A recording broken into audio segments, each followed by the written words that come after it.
While Season 5 is rapidly approaching its inevitability, there are questions being asked and builds being suggested. Nothing new, right? Well, the character I'm going to talk about is straight up old school, nothing new and fancy to a Diablo enthusiast, but believe me or not, to this day it's arguably still the most effective building block in your seasonal economy.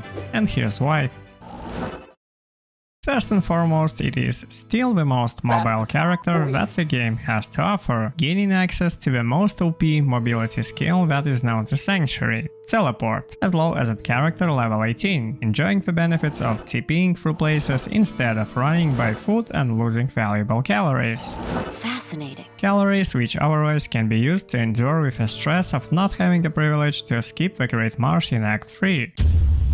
This is bullshit! This is bullshit! I paid money, cash money, dollar money, cash money! Jokes aside, this is perhaps the most valuable reason to start as a sorceress, and I generally advise everyone to go that route unless you have an organized reset team or a solid strategy that you will follow, such as farming Travincal with a gold find / berserk barb, or maybe playing through as a paladin to wreak havoc on Chaos Sanctuary with your Feasts of Heaven. There are many builds that come online later with teleport through means like Enigma, but that's way too expensive to even begin to strategize your starting build of any kind around it. And yes, you can shop for a TP staff starting in Act 3 normal, but swapping to a TP staff won't feel nearly as fluid as the built-in Sorceress skill. And that sort of brings me to number 2, flexibility.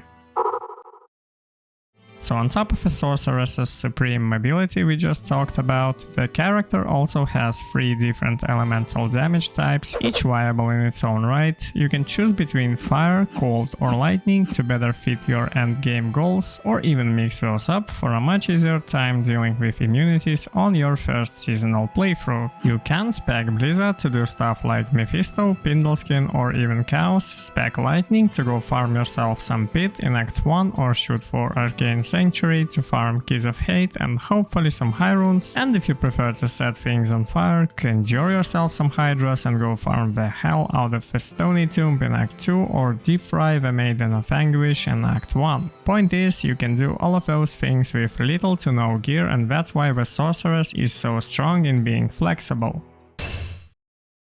Number 3 is basically an extension of number 2, so let's keep it short. The Sorceress doesn't require any specific gear pieces to be viable while playing any of its builds. You can say that if you specialize into Lightning or Nova, you kind of need some gear pieces like an Rune for a Crescent Moon or even Infinity for the truly endgame variant of the build, but you can still farm on lower players' count perfectly fine even without those things. I'm also sure some of you have attempted to farm Mephisto completely naked on a Blizz Sorceress just for the sake of trying. I tried it once and you know what, it's absolutely doable. So one more time, let's round up all the major whys into one valid point. This Sorceress is the most mobile character in the game, making your playthrough swift through the use of a built-in teleport. The faster you make your way through the game, the faster you can begin farming to kickstart your seasonal economy.